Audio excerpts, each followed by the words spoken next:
অনেক দিন আগের কথা। এক গ্রামে এক খাড়ো মানুষ ছিল।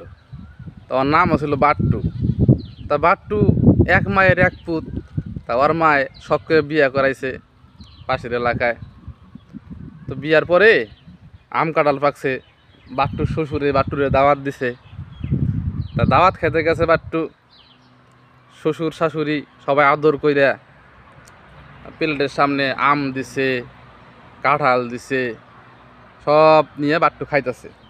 তা খাইতে খাইতে এক সময় বাট্টু খেয়াল করলো আম খায়া যে আমের বড়াগুলা রাখছে পাশে, এই আমের মধ্যে অনেক মাছি পড়ছে। বাট্টু তো মেজাজ খারাপ, শ্বশুর বাড়ি আমার, আম আমার, মাছি কেন আম খাবো। তো বাট্টু রাগ করে ঠাস করে এক থাবর মারছে আমের মধ্যে। এক থাবরে 60টা মাছি মরছে। এখন বাট্টু চিন্তা করে, আমার গায়ে তো সেই শক্তি, একটা থাবরে 60টা মাছি মেরে ফেলাইছি, সেই লেভেলের শক্তি আছে। তা বাট্টু শ্বশুর বাড়ি থেকে তাড়াহুড়া করে বাড়িতে গেছে। বাড়িতে যায় ঘর থেকে একটা লম্বা লোহা নিছে, নিয়ে কামারের কাছে গেছে। কামারের কাছে যে কামারে বলতেছে, কামার ভাই, আমার এই লোহা দিয়া একটা তরবারি বানায় দাও, আর তরবারির মধ্যে লেখা দিবা এই তরবারি দিয়া ভয়ঙ্কর 60টা দৈত্য মারা হয়েছে। তা কামার ওর কথা মতো তরবারি বানাইছে, সুন্দর করে লেখা দিছে। তো বাট্টু এখন কি করে, ওই তরবারি নিয়ে কোমরে ঝুলাইছে, আর গ্রামের রাস্তা দিয়া গলি দিয়া আড়ে। আর গ্রামের যে পোলাপান আছে, মুরব্বী আছে, এরা হাসে এবং টিটকারি মারে। তো কিছুদিন পর মুরব্বীরা, পোলাপানেরা সবাই কইতেছে, বাট্টু তুমি রাজধানীতে চলে যাও, রাজধানীতে গেলে রাজা তোমার সেনাপতি চাকরি দেবে। তো বাট্টু তো বিশ্বাস করছে, হইতেই পারে, আমার মতো একটা বীর পালোয়ান সেনাপতি যদি চাকরি দেয় তাহলে রাজার সমস্যা কি, দিতেই পারে। তা বাট্টু এদের কথা বিশ্বাস কইরা ওর মায়ের কাছে যা বলতেছে, আমি রাজধানীতে যাব, আমার যাওয়ার জন্য কিছু সরঞ্জামাদি দাও। তো আর মায় কিছু ময়দা, ভাজা ময়দা একটা পলিথিনের প্যাকেটে করে দিছে, যে যাওয়ার পথে জানি যদি দেরি হয়ে যায়, রাত যদি হয়ে যায়, তাহলে খাবেন। তো ব্যাগের মধ্যে ওই ময়দার পোটলাটা নিয়ে আর ওই তরবারিটা নিয়ে বাট্টু হাঁটা ধরছে। তা হাঁটতে হাঁটতে এক জঙ্গলে গিয়া রাত হয়ে গেছে। তা ওখানে ওই জঙ্গলে ছিল 60টা দৈত্য। 60টা দৈত্য মানুষের গন্ধ পাইয়া, এরা তো দিক বেদিক মাতাল, মানুষের গন্ধ পাওয়া যায় কি এতদিন পর জঙ্গলে। তো বাট্টু কি করছে, একটা গাছে উঠছে, গাছের দুই ডাইল দুই দিয়ে গেছে, ওইখানে ওইটা দুই পা দুই দিকে দিয়া বাট্টু এলান দিয়ে ঘুমাইছে। তো দৈত্যরা খুঁজতে খুঁজতে দেখা যায় গাছের মধ্যে ছোট্ট একটা মানুষ কাইতিয়া হইয়া রয়েছে, কোমরের মধ্যে ছোট্ট একটা চাকু ঝুলতেছে, চাকুর মধ্যে লেখা এই তরবারি দিয়ে ভয়ঙ্কর 60টা দৈত্যরে মারা হয়েছে। তো দৈত্যদের মধ্যে একজন ভালো একটু টুকটাক লেখাপড়া জানতো আর কি। তো ওই দৈত্য বানান করে পইরা বাকি দৈত্যগুলারে শোনাইলো যে এই চাকু দিয়া নাকি 60টা দৈত্যরে মাইরা ফেলাইছে। এরা এটা শোনার পরে হো হো করে হাসতেছে। তো দৈত্যকে হাসির শব্দ পাইয়া বাট্টুর কাছে ঘুম ভাঙ্গে ছায়া দেখে গাছের নিচে 60টা দৈত্য, বিশাল দেহ। এখন বাট্টু চিন্তা করে, হায় হায় রে, আজকে তো আমার জীবনের শেষ দিন, আজকে আমি শেষ। তা এক দৈত্য কইতাছে, রে পিচ্ছি, তুই এই চাকু দিয়ে 60টা দৈত্যরে মারছস, চাকুর মধ্যে লেখা।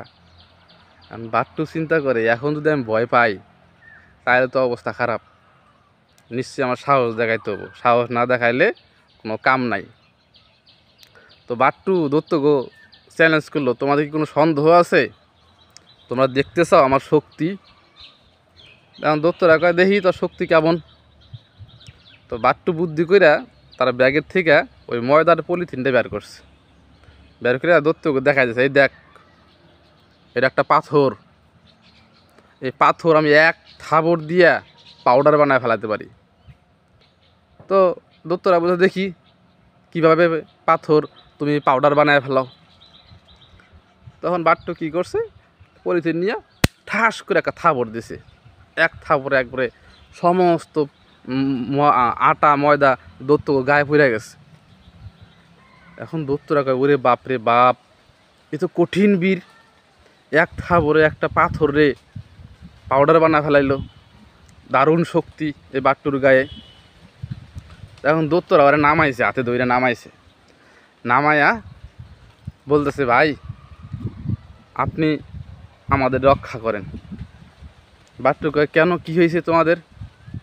বলতেছে এই জঙ্গলে একটা গন্ডার আছে, এই গন্ডারের জ্বালায় আমরা জঙ্গলে থাকতে পারি না, আমাদের অনেক সন্তান এই গন্ডার মাইরে ফেলাইছে। এখন বাট্টু বলছে আচ্ছা ঠিক আছে, গন্ডার তেমন তো কোনো ব্যাপার না, গন্ডার মারা, যাও তোমরা আগের রাস্তা দেখো, আমি পিছে পিছে আসতেছি। তো দত্তর আগে যায়, বাট্টু পিছে পিছে যায়। একটু আড়াল হওয়ার সাথে সাথে বাট্টু পিছন থেকে ঘুরে দিয়েছে দৌড়, এই দৌড় আর সেই দৌড়, যায়া চড়ছে এক লম্বা গাছে, চিকন গাছে। আল্লাহর কি কাম, এই গন্ডার যাইতে যাইতে যাইতে যাইতে ওই গাছের মধ্যে দিচ্ছে ঢিস। তখন গাছের মধ্যে ঢিস খাইছে, বাট্টুর নিচের দিকে ছায়া দিয়েছে গন্ডার। এই ভয়ে কাঁপতে কাঁপতে বাট্টুর গা দিয়েছে ছাইরা, গাছ থেকে ঠুস করে এই গন্ডারের পিঠের উপরে যা পড়ছে, পিঠের উপরে ধূপ করে পইরাই খাম ছায়া ধরছে পিঠের মধ্যে। গন্ডার সুরসুরি পায়া পিঠের মধ্যে কি পড়ছে, গন্ডার পাইছে ভয়, মারছে এক দৌড় গন্ডার, দৌড়াইতে দৌড়াইতে সেই দত্তগোর সামনে যা পড়ছে। দত্তরা তো দেখে পিঠের মধ্যে বাট্টু, পরে কয় বাপরে বাপ, এই বীর আর সেই বীর পিঠের মধ্যে বয়া রয়েছে। পরে বাট্টু কয় আরে তোমরা দেরি করো কে, মারো। পরে দত্তরা বর্ষা বল্লম দিয়া গন্ডারে গুতায় গাতে মাইরা হালাইল। বাট্টু বীর দর্পে গন্ডারের পিঠের তো নাইমে আইলো।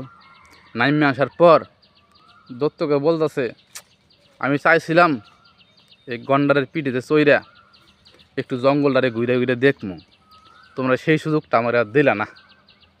বাট্টুর মন খারাপ। তো দত্তরা অনুনয় বিনয় করে বলল সরি, আমাদের ভুল হয়ে গেছে। তো আপনাদেরকে বাট্টুকে বলল আপনাকে আমরা কি দিয়ে সম্মান জানাইতে পারি? বাট্টু বলল না তেমন কিছু লাগবো না, আমি আমার গ্রামে ফিরে যাব। পরে দত্তরা অনেক সোনা দানা গহনা মণি মুক্তা দিয়া বাট্টুর ব্যাগ বোঝাই করে দিল।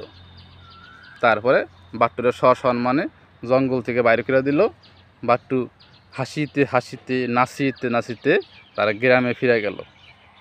তো বন্ধুরা গল্পটি কেমন লাগলো কমেন্টে জানাবেন, এবং আপনার একটি কমেন্টেই আমার একটি ভিডিও বানানোর উৎসাহ অনেক পরিমাণে যোগায়। আর যদি ভালো লেগে থাকে ভিডিওটি শেয়ার করে দিবেন। আরও নতুন নতুন অনেক মজার গল্প নিয়ে আপনাদের সামনে আসব ইনশাআল্লাহ। ভালো থাকবেন। আসসালামু আলাইকুম ওয়া রাহমাতুল্লাহি ওয়া বারাকাতুহু।